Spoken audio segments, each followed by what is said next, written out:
So, hello guys, Alicia nyo, nagbabalik ulit para sa ating panibagong video. So, mga minamahal, sobrang creepy talaga ng nalaman nating balita patungkol nga po dito kay re-electionist Senator Bongo. Kasi, di ba, mapapansin ninyo na lagi na siyang nangunguna palagi sa mga survey ngayon. As in, palagi nagtatapon na siya na kung dati yung Tulfo, minsan si Soto, di ba? Minsan yan yung dalawang nag-aagawan na yan sa top 1 or top 2. Abay ngayon, itong si Bongo from top 12, nagiging top 1. So, di ba, sobrang creepy. Although, dati pa sa mga survey, pasok siya, minsan pang 8, pang 7, pero hanggang doon lang siya, tapos biglang, boom! Top 1. Diba, tuloy-tuloy na. And then, merong isang vlogger na nagsalita. Patungkol nga po dito kung bakit laging top 1 itong si Senator Bongo. Kasi diba sabi ko nga sa inyo, yung survey firm is a guidance lang po yan. Hindi po halos lahat, hindi naman lahat ng nasa survey firm ay totoo. Minsan, okay, totoo na malakas siya. Sabi natin na pasok siya sa top 12, pero it doesn't mean na talagang pinaka-nangunguna pa sa nangunguna siya. 'Di ba? By the way, mga minamahal, mayroon pong nag-reveal, di umano na itong si Senator Bongo ay nagbabayad daw po ng 100 million. Pakita ko sa inyo. Para magkalat ng peking survey. So ngayon, ito, basahin natin tong post ni Juan Miguel. Isa po yung legitimate vlogger and may credibility po yung taong yan. Sabi niya, kasi pwedeng makasuhan tong si Juan Miguel eh. Kilala natin to. Mga minamahal, sabi niya, Bongo, binili ang survey company sa halagang 100 million para magkalat ng peking survey. Which is, kaya nga it makes sense, diba sabi ko nga sa inyo, meron tayong kakilalang isang party list. Hindi ko siya pwedeng i-mention, mga minamahal, kasi syempre, yung survey firm, diba, baka makarating sa kanila, tapos ma-call out itong itong party list na to. Nag-open sa atin. Noong mga nakaraang survey, lagi naman talaga silang pasok. Dito lang talaga sa isang survey firm company. Hindi talaga sila pinapapasok. Ayoko mag-mention kung ano yung company ng survey firm na to.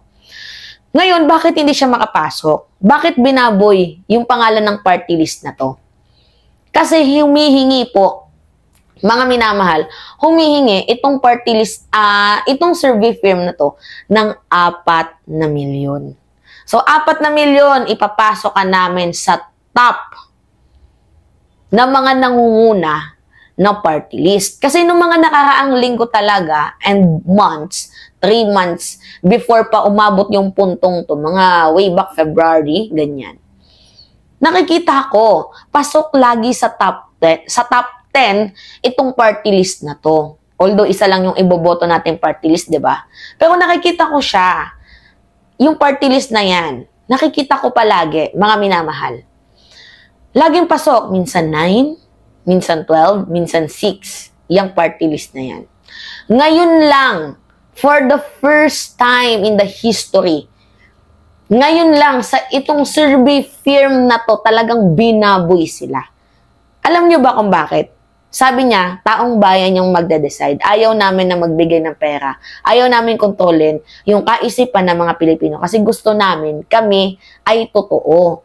Yung totoong binoboto ng tao, not because may binayaran, yung manipulation to its finest. Diba? Ayaw nilang ng ganun. Ngayon, makikita nyo sa survey firm na to, pang 40. Pang 40, I think, if I am not mistaken, 30 to 40 yung range nitong party list na to. Diba? Nakakababoy. Kaya nga sabi ko sa inyo, it makes sense now kung totoo man. Kasi kung i-connect natin yung mga dots, may pera naman si Bongo. 'Di ba?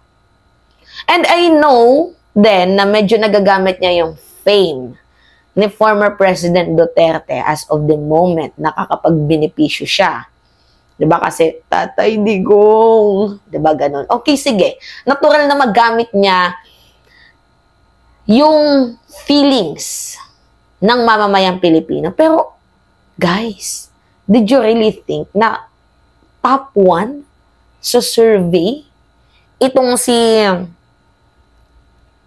Senator Bongo? Now, ngayon, itong si Juan Miguel, sabi niya, nag-post nga siya, nakita niyo naman eh. Bongo binili ang survey company sa halagang 100 na milyon para magkalat ng peking survey.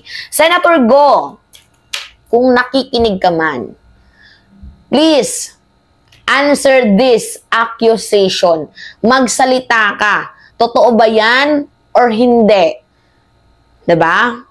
Kasi si Bongo, meron ding isang malaking nagastos sa Facebook, sa mga ads. Sobrang dami din niyang tapulin. Mapera si Go. Diba? Ngayon, pinagtataka natin, syempre, 6 na taon lang yun, gagastos ng 100 million. Diba? Di ba kayo nagtataka, magkano lang sweldo ng senador? Sabi na lang natin 300,000 tapos ang 6 na taon, 24 million lang. Hindi ba kayo nagtataka mga minamahal? Diba? Gagastos ng 100 million para manalo. So, merong bang kickback? Meron bang pinoprotektahan? Kasi ako, sa pagkakaalam ko, yung ibang tumatakbo dyan, pinoprotektahan lang talaga yung kanilang business. Sa aking pagtanto lang, mga minamahal, ha? Merong ilan dyan na pinoprotektahan lang yung kanilang negosyo. They are not running for the Filipino people. They are running for their personal and own interest. Yun yung nakikita ko. Nakakalungkot mang isipin, you know, pero ito yung politika na meron tayo. So, tayong mga vloggers, yan, at mga Pilipino, huwag kayong manahimik. Kung may kakayahan kayo, bumoses kayo. Ako, bumoses lang din ako. Madami nga lang nakinig sa akin. Kaya kung may kakayahan kayo, bumoses kayo. Ito na lang yung way natin, yung social media.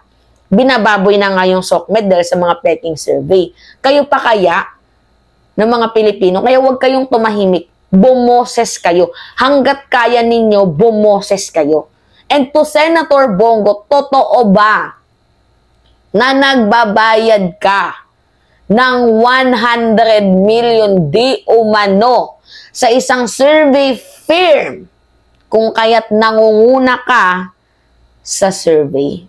Nagtatanong lamang tayo dito. Hindi ka namin dinadown. We are just asking because we are seeking for the truth. Diba? Kasi alam nyo naman yung latest survey, diba? Nangunguna na naman itong si Bongo. Grabe. Nakakaloka to. SWS naman ngayon, no?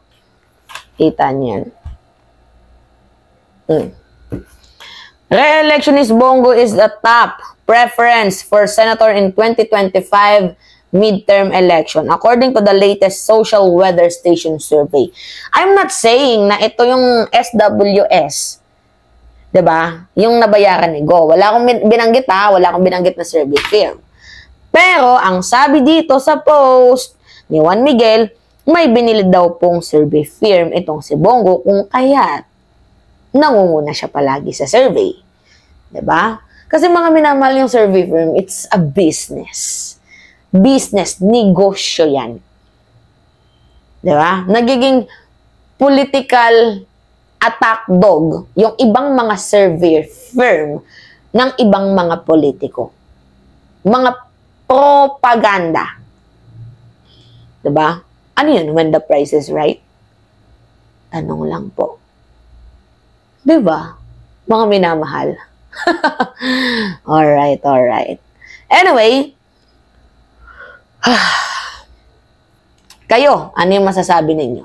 Gusto kong marinig yung komento ninyo. Sa tingin nyo ba, mga minamahal, binabayaran kaya? May binayaran kaya si Bongo? Totoo kaya yung balita na si Bongo ay nagbayad ng 100 million para laging manguna ngayong malapit na ang halalan para sa mind conditioning?